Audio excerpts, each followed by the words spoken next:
Shalom Mashpaka. May peace, serenity, and prosperity be multiplied unto you all. I'm going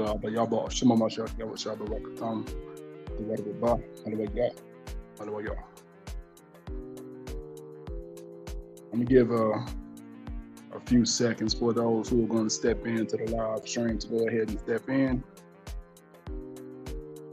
And I will get started with the lesson shortly here. When you're coming in, feel free to wipe your feet at the door by clicking the like button. So that way YouTube pushes this video out into the algorithm. So that way others may be blessed by this lesson also. So you can see here that this lesson is going to be about faith just by the title of this live stream. Faith is very important. And being in truth, we really have to be aware of where we're putting our faith, what we're putting our faith in.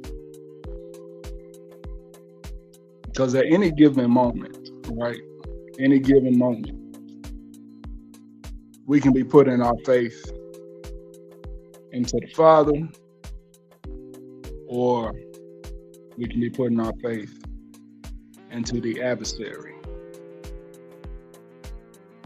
And putting your faith into the adversary can be done in multiple ways.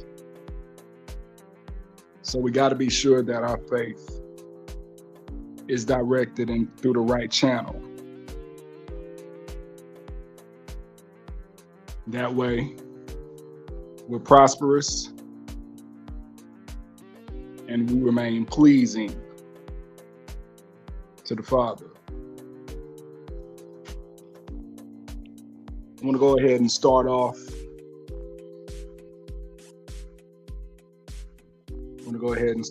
With 2 Corinthians chapter 10,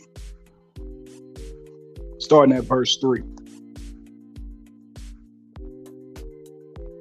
For we walk, Salakia, for though we walk in the flesh, we do not war after the flesh. Verse 4. For the weapons of our warfare are not carnal, but mighty through Yah, to the pulling down of strongholds. Verse 5. Casting down imaginations and every high thing that exalted itself against the knowledge of God, and bringing into captivity every thought to the obedience of Mashiach. So this is a monumental couple of verses here. Aksha'al reminds us that our weapons of warfare are not carnal. Though we walk in the flesh, we move in the flesh, right? Everything we deal with is through the medium of the flesh. We do not war after the flesh. Our offenses and defenses are not reliant on matters of the flesh. As stated in verse 3, for though we walk in the flesh, we do not war after the flesh. So going into verse 4, it reads, for the weapons of our warfare are not carnal, but mighty through Yah, to the pulling down of strongholds. So with that being said, everything that we do regarding this spiritual warfare that every soul that's walking the earth is facing. We must remember that our offenses and defenses are all of the Father. We have spiritual weapons. And anytime we solely rely on the carnal, we're setting ourselves up for failure. Shout out to True Father. Welcome. Good to see you here.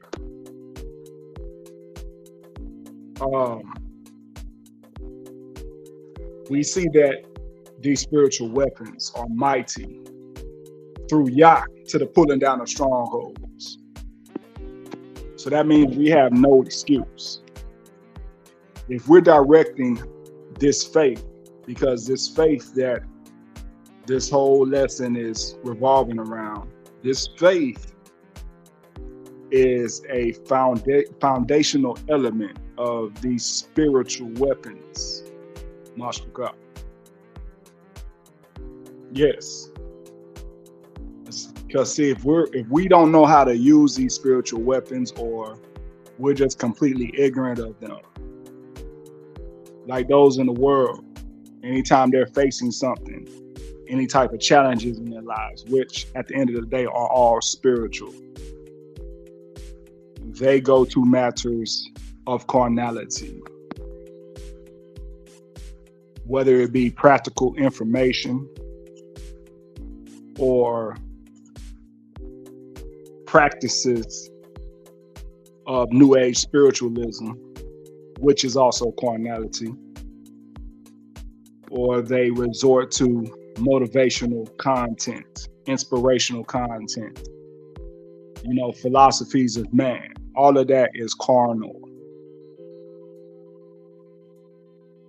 And guess what? At the end of the day, those methods or those tactics of attacking such challenges are a misdirected appliance of faith.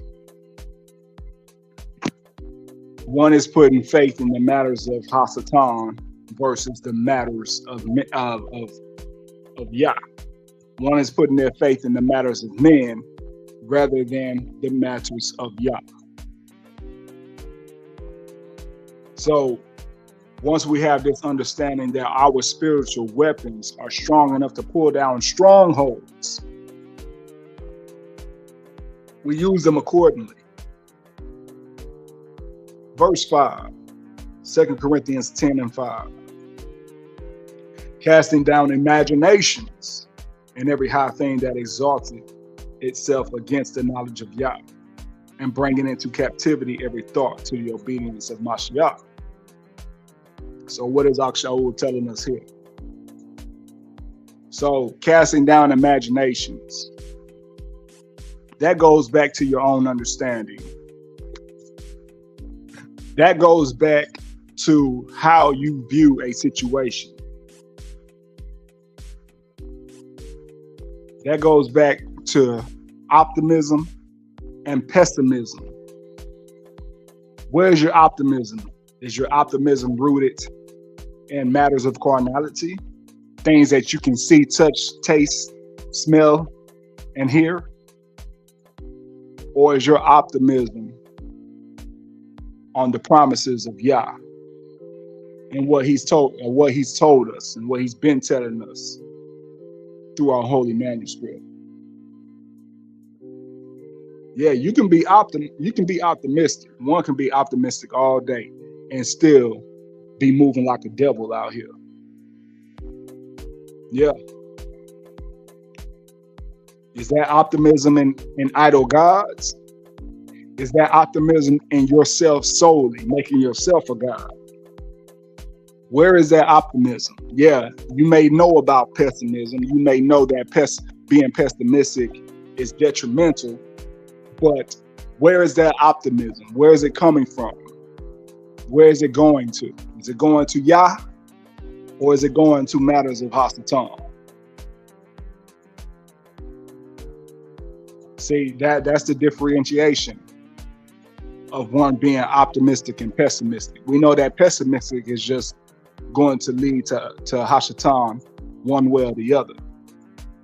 You can't win being pessimistic, but being optimistic can also be a slippery slope, as we just mentioned. Where is the optimism coming from? Where is it going to? Where is it getting invested in? So casting down imaginations. So what kind of imaginations are these? Well, these imaginations are anything that's contrary to the knowledge, wisdom, and understanding of Yah.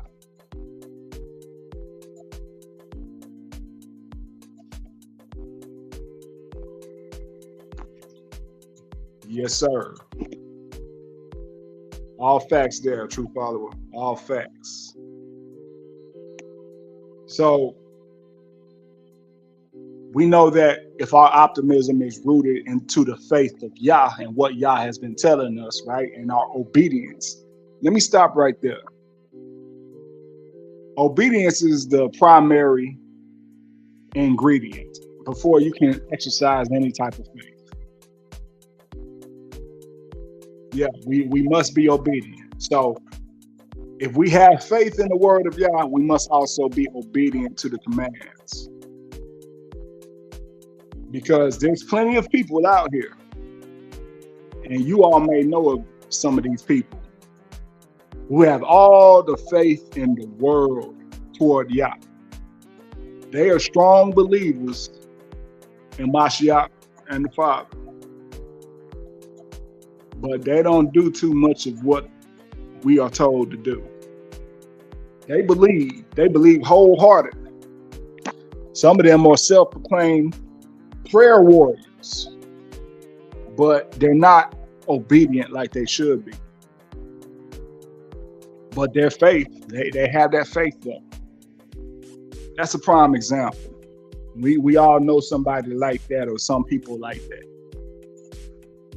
We all do. So what we want to do is be obedient with this faith. That's how these spiritual weapons are most effective. Casting down the imaginations which are against the word of Yah, and everything else that exalts itself against the knowledge of Yah. So anytime we're facing a situation or we're in matters of spiritual warfare and we think in our flesh, we move in our flesh, that is the imaginations and every high thing that exalts itself to Yah, to the knowledge of Yah.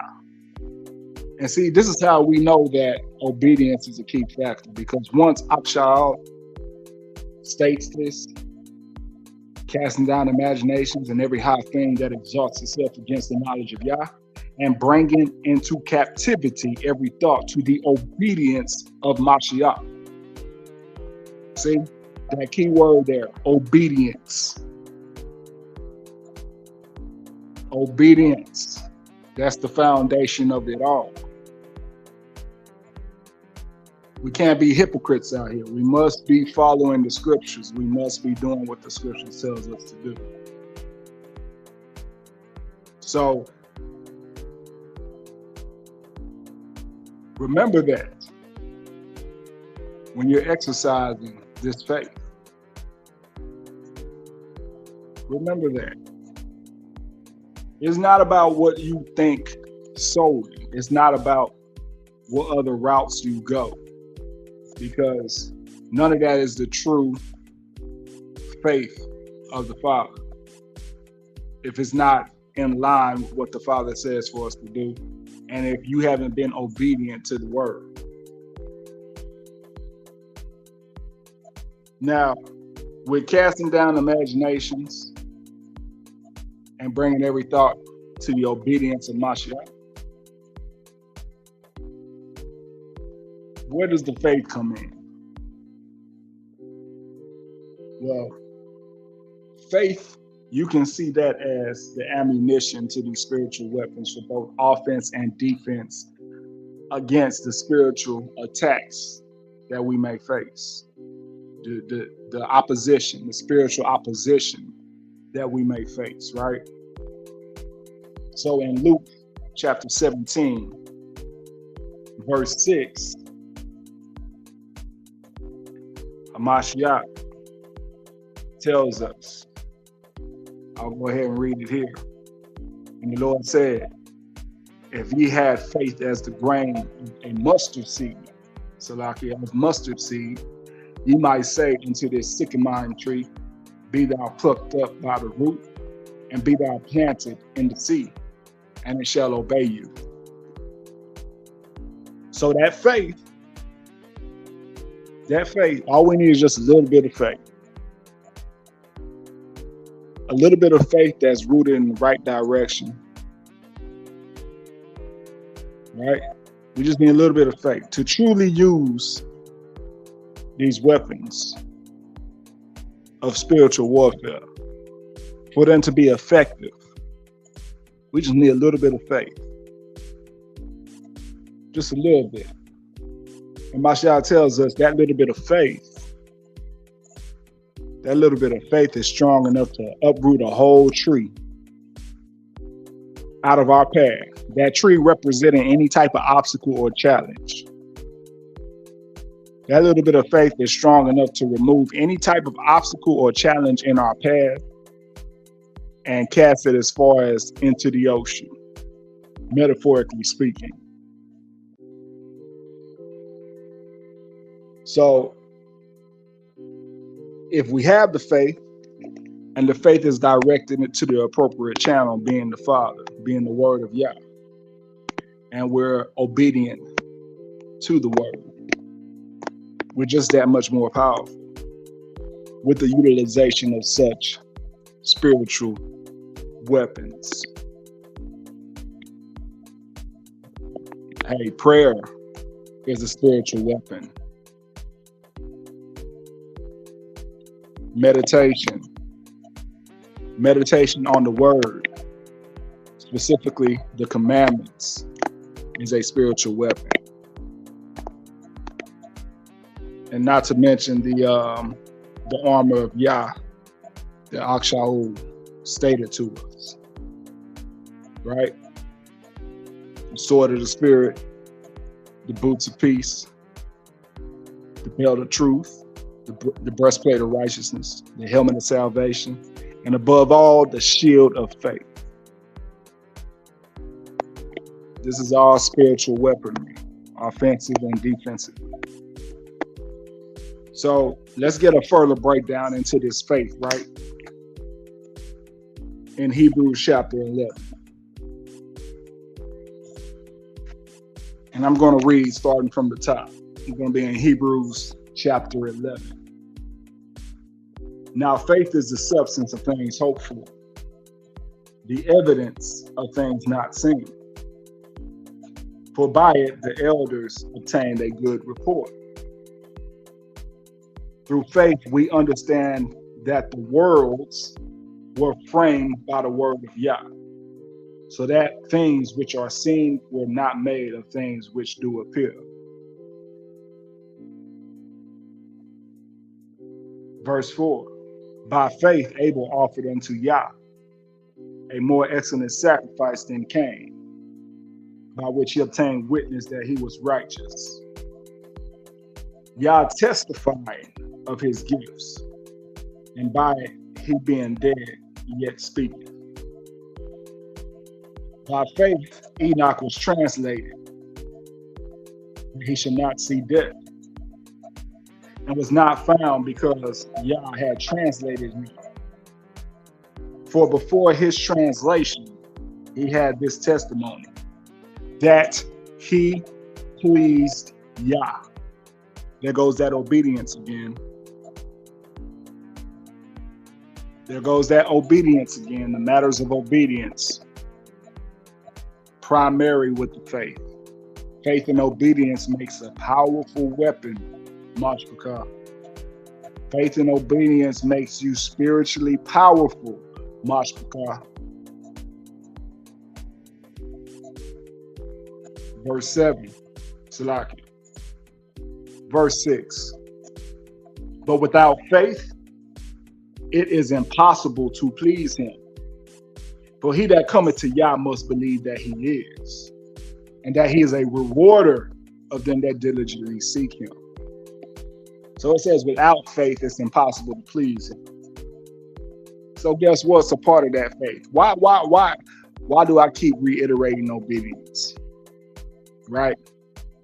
It's one thing to have faith that Yah's gonna see a way for you, but that faith is truly tested by you doing what he tells us to do. Because if you just out here lawless, right? If you just out here being lawless and you're not doing exactly what's being commanded by Yah, well, you showing that you're not very faithful.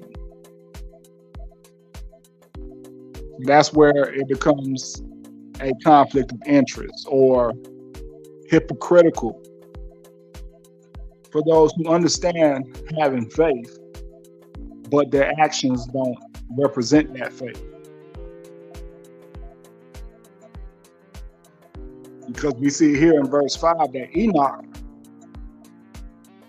had one major testimony before he was translated. He pleased Yah. And the way you will please Yah is by doing his commands.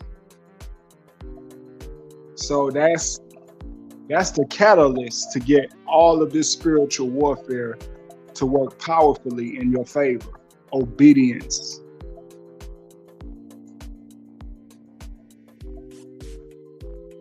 Yeah. Let's get into further emphasis of this faith. Verse 7. By faith, Noah warned of Yah of things not seen as yet, moved with fear, prepared an ark to the saving of his house, by the which he commended the world and became higher of the righteousness, which is by faith.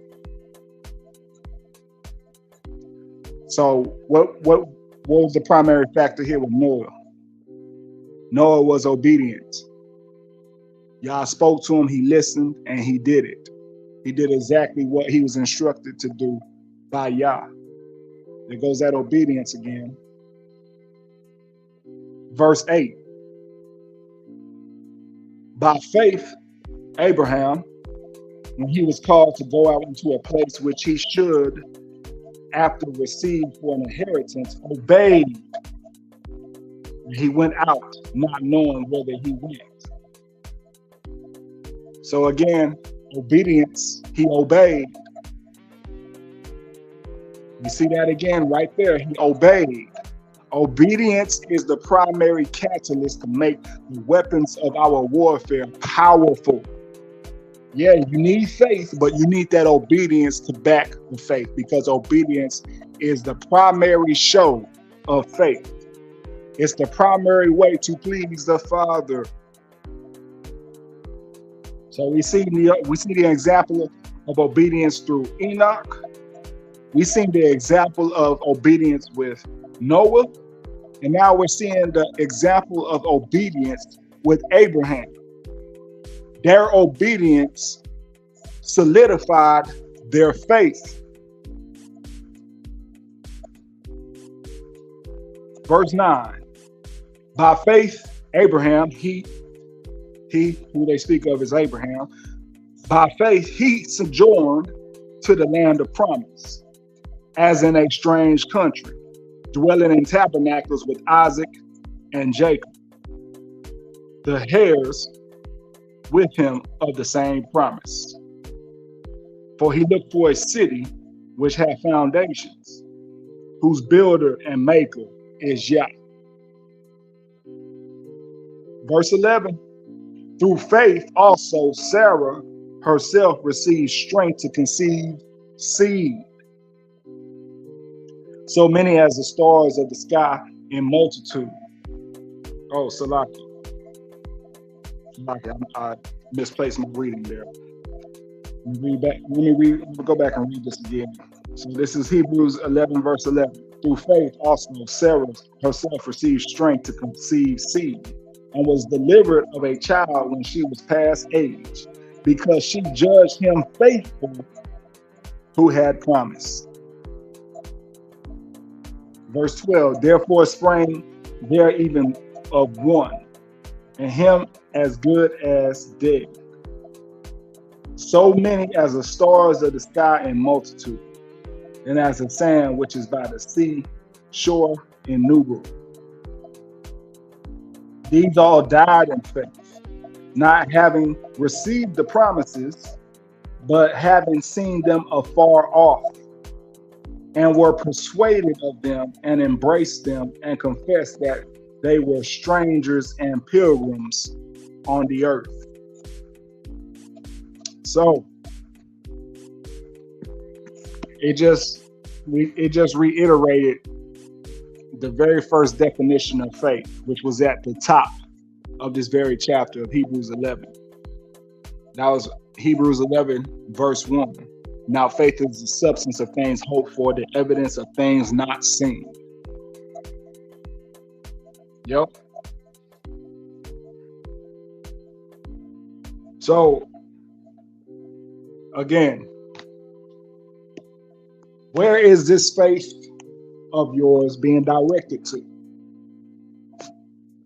Where is it going?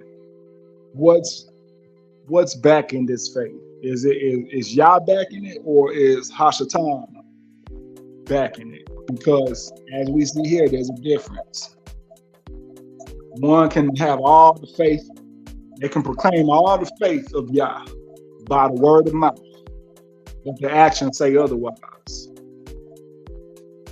One can talk about Christ and Father all day, but yet live as a heathen in their actions. So is that true faith? That's something to consider. Is that true faith, or is that putting faith into Hashatan because you're not doing what the Father says to do? Look like, yep.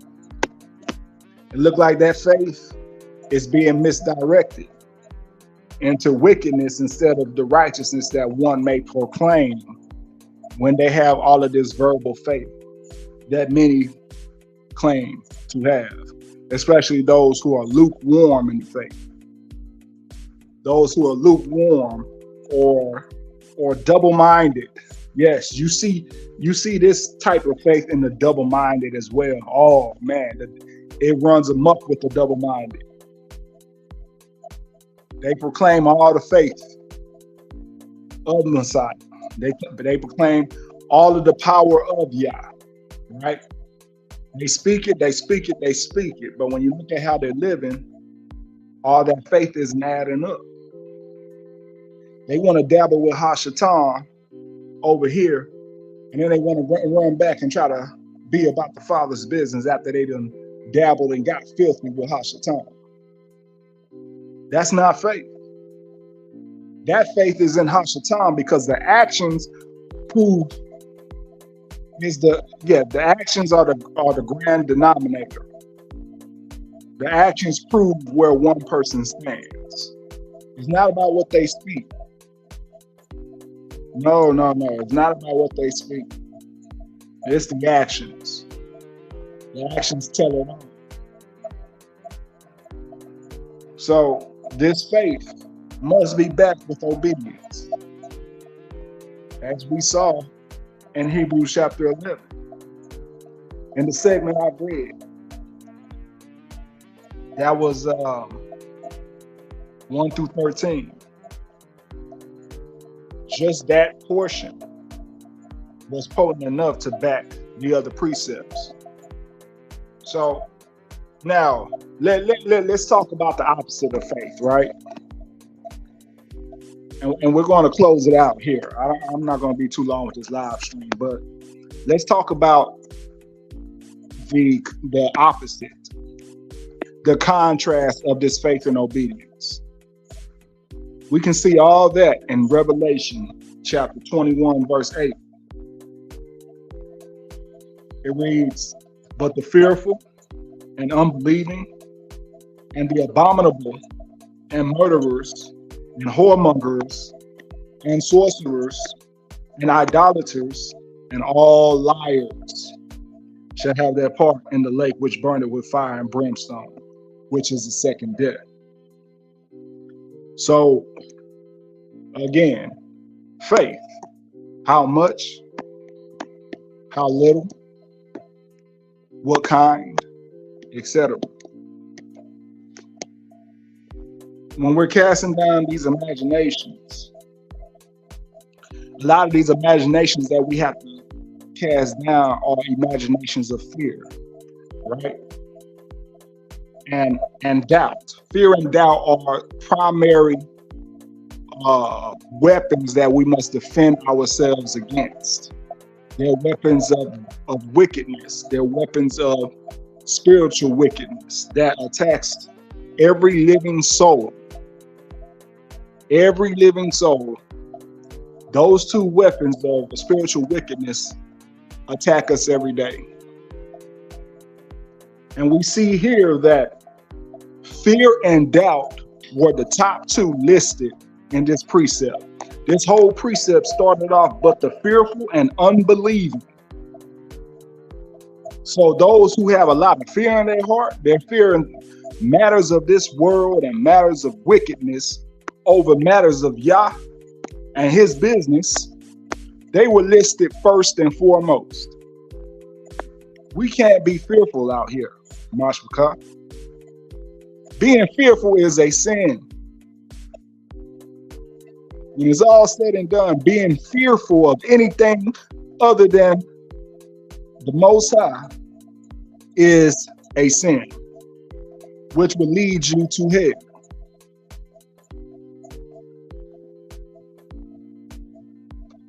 Calm. Not fearing Yah, but worldly things. That is correct. True follower. That is correct. So you fear things of this world over things of the Father. Yeah. See, that type of fear has the Most High ready for, it has the Most High ready to take us out of here. Having fear like that. Having fear of carnality.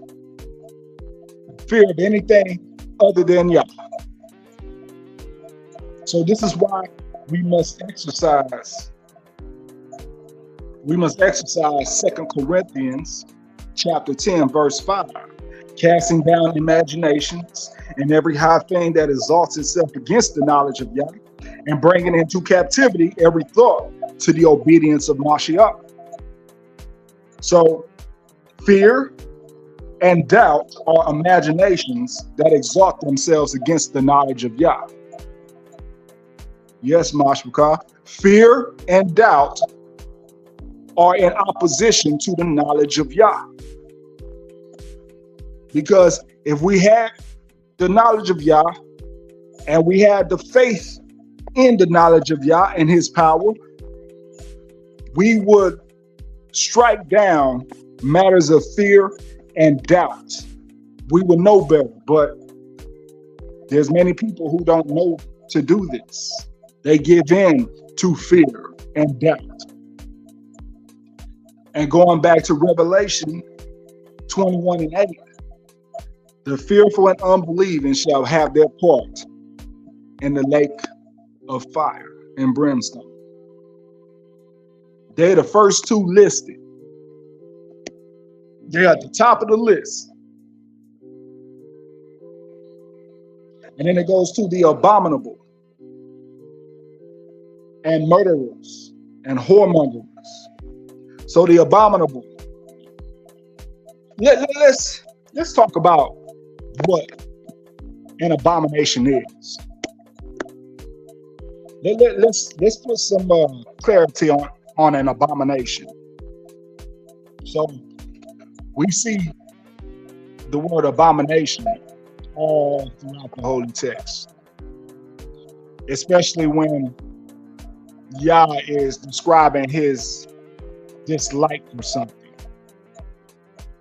Well, an abomination in the eyes of Yah is something that is just downright disgusting and detestable. Put it this way, and I don't mean to gross anybody out, but I want you to get the real understanding. And I'm going to use this for you to get the real understanding of how bad an abomination is.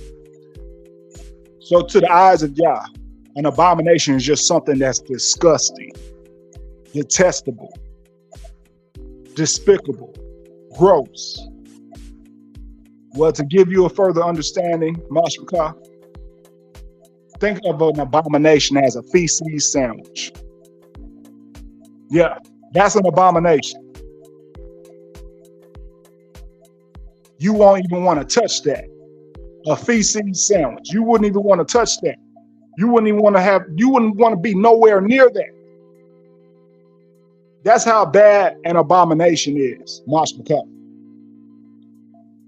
So next time you hear the word abomination and you're in your word and you're reading, and Abba Yah states what is an abomination to him, think of a feces sandwich. That's how bad it is.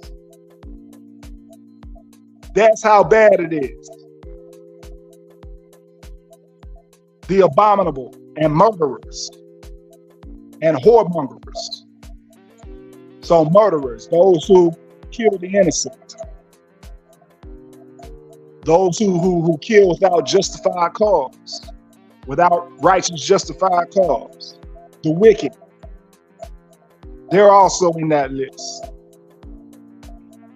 But they come right after the abomination. So first and foremost is being fearful, being doubtful, and being abominable. Those are the top three of this list. Then you got your murderers, and then you got your whoremongers. So that's just whoredom in general. That's just whoredom in general. And we know that matters of whoredom is also abominable. We know that. We know matters of whoredom can lead to destruction and death. And then sorcerers and idolaters. Sorcerers, those who practice witchcraft, which in most cases is also abominable. There are some practices in witchcraft that are just abominations. Feces sandwich. Disgusting. Idolaters are also an abomination. You fearing something else. You fearing an idol god. You taking heed to an idol god. You worshiping an idol god. The Most High also sees that as an abomination. Feces sandwich. Again, if you're eating while you listen to this, my apologies. Salah. However, you're going to get the impact of the definition of this. This is unfiltered truth of Yah. So you should already know what to expect anytime you tune in to this channel or to anything related to this ministry.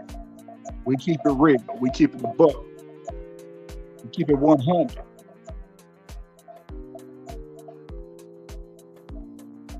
So, and liars.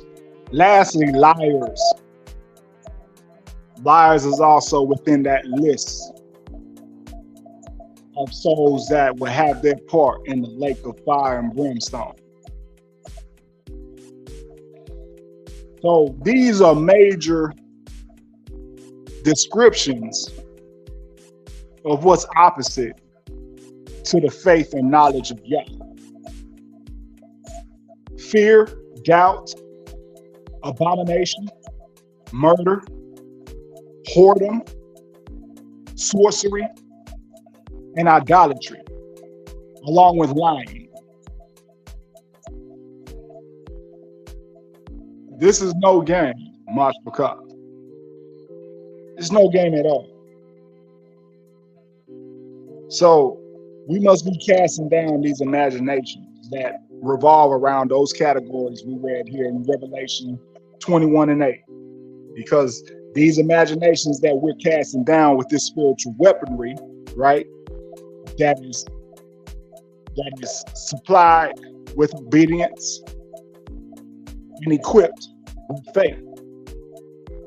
We're casting down these imaginations that revolve against these categories mentioned in Revelations 21 and 8. So I'll reread 2 Corinthians chapter 10, verse 5 for reiteration in this meditation. Casting down imaginations and every high thing that exalts itself against the knowledge of Yah, and bringing into captivity every thought to the obedience of Mashiach. So Mashbakah, knowing this, there's two key words. There's two key words throughout this whole meditation within all these precepts that you must get a good foundational understanding of. Number one is obedience, and number two is faith. Obedience and faith. These are the primary tools that empower spiritual weaponry.